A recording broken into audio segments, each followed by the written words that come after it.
नमस्कार, आप देख रहे हैं सोगा टाइम्स और मैं आपके साथ भारती हूँ। देखिए, एक ऐसा मुद्दा लेकर आए हैं आज आपके सामने जिसको लेकर लोग जो हैं ज्यादातर बात ही नहीं करते, सोचते ही नहीं है कि यदि हमारे शहर में, हमारे राज्य में पेड़ों की संख्या लगातार कम होती जा रही है तो इससे क्या क्या नुकसान हो सकता है और भविष्य में किन किन चीजों का हमें सामना करना पड़ सकता है। देखिए, आपको बता दें, फरीदाबाद में लगातार वन क्षेत्र घटता जा रहा है और इसका मेन कारण ये है कि डेवलपमेंट के चलते विकसित चीजों को विकसित करने के लिए, वृद्धि करने के लिए लगातार रिहायशी जो इलाके उनको बनाने के चक्कर में, सेक्टर को बनाने के चक्कर में वनों को यानी कि पेड़ों को जो है काट दिया जाता है। लेकिन काट देते हैं, डेवलपमेंट की जाती है, लेकिन इसके बाद दोबारा से वो पेड़ नहीं लगाए जाते हैं। देखिए, इस वक्त हम मौजूद हैं, आपको मथुरा रोड दिखा रहे हैं। आज से लगभग 10 साल पहले सड़क यानी कि ये जो मथुरा रोड बना रखा है इसकी दोनों ओर बहुत सारे पेड़ हुआ करते थे, इतने पेड़ कि आप गिनती नहीं कर सकते थे। लेकिन अब आप पेड़ों की संख्या देखेंगे तो गिनती के पेड़ आप आसानी से गिन सकते हैं और साथ ही गिनती के इतने पेड़ बचे कि इनका कोई फायदा भी नहीं है और आने वाले 1-2 साल में शायद ये पेड़ भी ना बचे। देखिए, वन क्षेत्र का मतलब क्या होता है? देखिए, वन क्षेत्र का मतलब सीधे रूप से पेड़ पौधे और हरियाली से होता है। यदि वन क्षेत्र घटेगा तो इसका सीधा असर औद्योगिक जिले पर भी पड़ेगा। यहाँ अक्सर वायु प्रदूषण का जो स्तर है वो बढ़ा हुआ दिखाई देता है। हमेशा वायु प्रदूषण के कारण लोग परेशान रहते हैं। साथ ही आप देखेंगे कि ऑक्सीजन जो हमारे लिए जीवन में हमें जीने के लिए बहुत ज्यादा जरूरी है, उसकी भी कहीं ना कहीं आने वाले समय में कमी महसूस होगी। देखिए, जिस मथुरा रोड पर हम खड़े हैं, एक समय पर लाखों की तादाद में यहाँ पर सफेदे के पेड़ खड़े होते थे। हर 3 फुट की दूरी पर एक पेड़ हुआ करता था। यदि आने वाले वर्षों में वन क्षेत्र इसी तरह घटता रहा तो सभी स्वच्छ व शुद्ध वायु को आने वाले समय में तरस जाएंगे। वन क्षेत्र घटने के साथ ही वन्य जीवों का पलायन भी शुरू हो जाता है। पौधारोपण का वन क्षेत्र बढ़ाने के लिए आमजनों को जागरूक होना चाहिए, साथ ही सरकार को भी ध्यान रखना चाहिए और केवल पेड़ों को लगाने की योजनाएं चालू नहीं करनी चाहिए बल्कि उन पर ध्यान भी देना चाहिए। पेड़ लगाना आसान नहीं है, लेकिन पेड़ों को पानी देना, उनको जीवित रखना वो मुश्किल है। देखिए, अगर हम अरावली क्षेत्र की बात करें तो पहले जो है वहां पर बहुत सारे जो है पेड़ हुआ करते थे, लेकिन अब दिन प्रतिदिन देखा जा रहा है कि वहां पर कुछ लोग जो है गलत तरीके से, अवैध तरीके से अतिक्रमण भी कर लेते हैं। लेकिन सरकार जो है, बहुत सालों बाद सरकार को याद आता है कि लोगों ने वहां पर कब्जा कर लिया है। 10 साल 20 साल बाद उन्हें याद आता है, जब वो जागते हैं उसके बाद जो है उनके घर भी तोड़ दिए जाते हैं। लेकिन घर तोड़ने के बाद वहां पर पेड़ नहीं लगाए जाते हैं। देखिए, आपको सफेदे के पेड़ दिखाने के लिए हम 28 सेक्टर बड़खल मोड़ पर पहुंचे हैं, क्योंकि ये सफेदे के पेड़ जो है पहले यहाँ से यानी कि बॉर्डर से लेकर पूरा पलवल तक थे।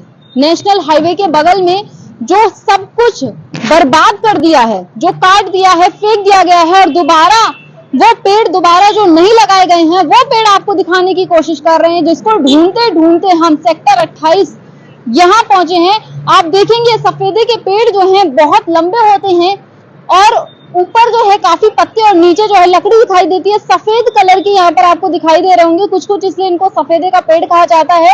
और आप देख सकते हैं यहाँ पर काफी सारे लगे हुए हैं और यही पेड़ यहाँ तक नहीं बल्कि नेशनल हाईवे यानी कि आगे तक थे, जहाँ पर सड़क बना दी गई और इनको काट दिया गया। आपको हम बताते हैं कि किस तरीके से पेड़ों के अभाव में फरीदाबाद वासियों को क्या क्या झेलना पड़ रहा है। देखिए, आपको बता दें कि इससे जो है आने वाले समय में बहुत ज्यादा दिक्कत होगी और आने वाले समय में क्या अभी से यानी कि तापमान में वृद्धि जो सभी को नजर आ रही है, जो इस साल गर्मी पड़ी है वो लगभग 10 से 20 साल बाद पड़ी है, क्योंकि इस साल की गर्मी में जो लोगों के घर के पौधे थे वही सूख गए। पेड़ों की तो बहुत दूर की बात है, जहां रोजाना पानी दिया जाता था वो पौधे भी सूख गए हैं। तो जो सरकार जो पेड़ लगाती है, जिन पर दोबारा ध्यान ही नहीं दिया जाता, पानी मिलता है उन पेड़ों को या नहीं मिलता, वो पेड़ आखिर कैसे बचेंगे। साथ ही प्रदूषण में बढ़ोतरी इस बार आपको देखने को मिली है, क्योंकि फरीदाबाद इस बार नंबर 1 पर रहा है। प्रथम स्तर पर प्रदूषण जो है फरीदाबाद में रहा है। और साथ ही बरसात की कमी तो आपको पता ही है किस प्रकार से हो रही है। आप देख सकते हैं क्या क्या झेलना पड़ रहा है। साथ ही जब वन विभाग के अधिकारियों से इस बारे में बात करने की जब हमने कोशिश की तो उन्होंने एक दूसरे के ऊपर थोप दिया कि वो बताएंगे इस बारे में, वो बताएंगे। साथ ही ऑन कैमरा किसी ने भी कोई भी बात करने की या फिर कोई भी जानकारी बताना मुनासिब नहीं समझा। कई बार पूछने के बाद उन्होंने कहा कि हम लंच टाइम में हैं और उसके बाद वो ऑफिस से निकल गए और हमसे मिलने की जो है कोशिश भी नहीं की। देखिए वन विभाग किस तरीके से काम कर रहा है लगभग 10 सालों से, वो आपने देख ही लिया है किस तरीके से पेड़ों की जो है कमी देखने को मिल रही है और धीरे धीरे जो है पेड़ जो है और भी ज्यादा कम होते जा रहे हैं।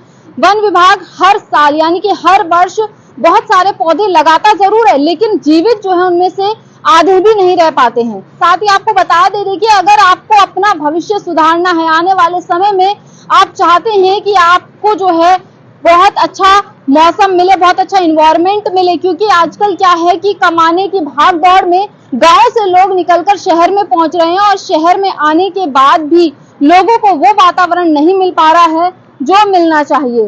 देखिए यहाँ पर अगर आप अपना भविष्य सुधारना चाहते हैं तो अपने भविष्य को सुधारने के लिए आप ज्यादा कुछ ना करें तो हर साल अपने जन्म दिवस पर 10 पेड़ जरूर लगाएं। यदि आप साल में 10 पेड़ भी लगाएंगे तो उससे आपको आने वाले समय में बहुत फायदा होगा। देखिए आप अपने जीवन की बात कर लेते हैं कि जब हमें पेड़ नहीं दिखता हम तरस जाते हैं। अगर धूप में कहीं खड़े होते हैं तो हम पेड़ ढूंढते हैं कि छांव में खड़े हो जाएं। जब हम बारिश में भीग रहे होते हैं तो हम पेड़ ढूंढते हैं कि किसी तरीके से पेड़ के नीचे खड़े हो जाएं और हम बारिश से बच जाएं। आप तो फिलहाल कहीं भी खड़े होकर अपना जीवन यापन कर सकते हैं, किसी भी घर में रह के कर सकते हैं, लेकिन पशु पक्षी का क्या, जिनके लिए जंगल जो है बहुत बहुत जरूरी है, जो जंगल के बिना रह ही नहीं सकते। जो पशु पक्षी हैं जिनका जीवन जो है बिना पेड़ों के कुछ भी नहीं है, उनका सोचिए वो कैसे रह रहे हैं। वो पेड़ों के बिना इतने मजबूर हो गए हैं कि उनको अपना खाना ढूंढने, अपना पेट भरने के लिए शहर की ओर निकलना पड़ रहा है। और वहीं लोग ये कहते हैं कि जानवरों की वजह से हमें परेशानी हो रही है। आप खुद सोचिए, जिनका आपने घर उजाड़ दिया वो आपके घर आते हैं तो आपको कितना बुरा लगता है। इसलिए पेड़ जरूर लगाएं। आप सभी से रिक्वेस्ट है कि पेड़ हमारे लिए बहुत जरूरी है, क्योंकि आने वाले समय में बहुत सारी मुसीबतों का सामना करना पड़ेगा। आप देख रहे हैं पानी की कमी किस तरीके से आपको सता रही है, तो हर चीज का असर कहीं ना कहीं ये कुदरत जो है आपसे बदला जरूर लेगी। इसीलिए आप पेड़ जरूर लगाएं, अपने जन्म दिवस पर लगाएं, कभी भी लगाएं, लेकिन जरूर लगाएं। ऐसी तमाम खबरों के लिए बने रहिए सोका टाइम्स के साथ। मैं कैमरामैन राजेश कुंजानी के साथ भारती दुबे। नमस्कार।